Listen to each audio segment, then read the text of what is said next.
ایک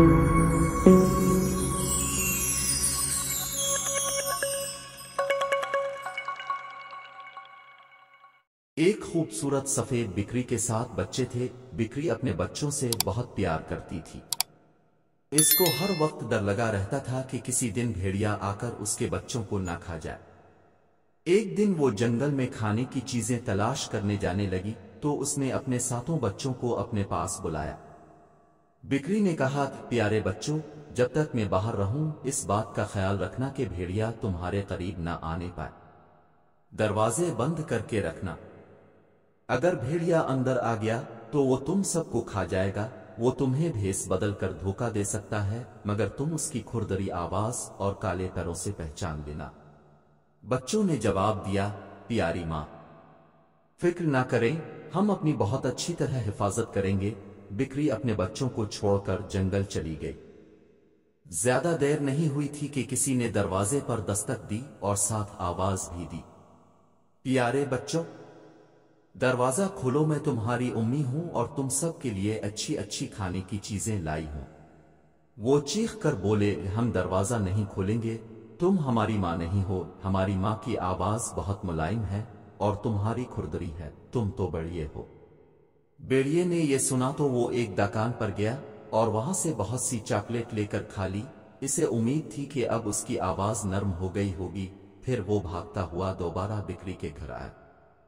دروازہ پر دستک دے کر بھیڑیا بولا، پیارے بچوں، دروازہ کھولو، میں تمہاری ماں ہوں اور تم سب کے لیے اچھی اچھی کھانے کی چیزیں لائی ہوں۔ جب بھیڑیا بولا تو اس نے اپنے پاؤں کھڑکی پر رکھ دیے۔ بچوں نے نرم آواز سنی، پہلے تو وہ سمجھے کہ ان کی ماں آ گئی ہے، مگر انہوں نے اس کے کالے پاؤں دیکھے تو سمجھ گئے کہ یہ بھیڑیا ہے۔ وہ چیخے، ہم دروازہ نہیں کھولیں گے، تم ہماری ماں نہیں ہو، ہماری ماں کے پاؤں کالے تو نہیں ہیں، تم تو بڑھئے ہو۔ بھیڑیے نے یہ بات سنی تو ایک بیکری کی طرف بھاگا اور بیکری والے سے کہنے لگا، میرے پیروں پر چوٹ لگ گئی ہے، ان پر آٹا لگا دو۔ بیکری والا بھیڑیا دیکھ کر ڈر گیا اور اس نے اس کے پیروں پر آٹا لگا دیا۔ اس کے بعد بھیڑیا بھاگا ہوا چکی والے کے پاس گیا اور کہنے لگا، میرے پیروں پر سوکھا آٹا چھڑک دو۔ چکی والے نے سوچا یہ کسی کو دھوکہ دینا چاہتا ہے، تو اس نے بھیڑیے کے پیروں سوکھا آٹا چھڑکنے سے انکار کر دیا۔ بھیڑیے نے کہا، اگر تم یہ نہیں کرو گے تو میں تم کو کھا جاؤں گا۔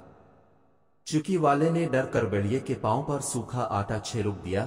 اب تیسری مرتبہ بھیڑیا بکری کے گھر گیا اور پھر دستک دی اور بولا، پیارے بچوں، دروازہ کھولو، میں تمہاری ماں ہوں اور تم سب کے لیے اچھی اچھی چیزیں لائی ہوں۔ بچوں نے نرم آواز سنی مگر ابھی بھی وہ احتیاط کر رہے تھے۔ انہوں نے کہا کہ پہلے اپنے پاؤں ہمیں دکھاؤ تاکہ ہم جان سکیں کہ تم ہماری پیاری ماں ہو۔ بھیڑیے نے اپنے پاؤں کھڑکی پر رکھے تو بچے سمجھے کہ یہی ہماری ماں ہے۔ اس کی آواز بھی نرم ہے اور پاؤں بھی سفید ہیں۔ انہوں نے دروازہ کھول دیا اور سامنے دیکھا تو وہ ڈر گئے کیونکہ ان کے سامنے بھیڑیا تھا جو ان کا دشمن تھا۔ بچے چھپنے کے لیے بھاگنے لگے۔ ایک بھاگ کر میز کے نیچے چھپ گیا، دوسرا کو دیر بستر پر چڑھ گیا، تیسرا چولہے میں چھپ گیا، چوتھا باورچی خانے میں جا چھپا، پانچواں الماری میں چھپ گیا، چھٹا ٹب کے نیچے جا چھپا اور ساتواں گھڑی کے کیس میں چھپ گیا۔ بھیڑیا ان کو تلاش کرنے لگا اور اس نے ان سب کو جلد ہی تلاش کر لیا اور ایک ایک کر کے سب کو نگل گیا۔ اس نے 6 بچوں کو جلدی جلدی نگلا مگر 7واں بچہ جو گھڑی کے کیس میں چھپا ہوا تھا بچ گیا۔ اسے بھیڑیا نہ ڈھونڈ سکا۔ 6 بچوں کو نگلنے کے بعد بھیڑیے کو نیند آنے لگی۔ وہ وادی میں چلا گیا اور ایک درخت کے نیچے لیٹ کر آرام کی نیند سو گیا۔ شام کو جب بکری جنگل سے گھر آئی تو اس نے دیکھا کہ دروازہ کھلا ہوا ہے۔ گھر کے اندر تمام سامان، میز، کرسیاں اور سب چیزیں الٹی پڑی تھیں۔ برتن ٹوٹے پڑے تھے، تکیے اور چادریں گری پڑی تھیں، گملے ٹوٹے پڑے تھے۔ گھر کی یہ حالت دیکھ کر بکری بہت پریشان ہو گئی اور اپنے بچوں کو ہر جگہ تلاش کرنے لگی مگر بچے کہیں نہیں ملے۔ وہ مایوس ہو کر رونے لگی۔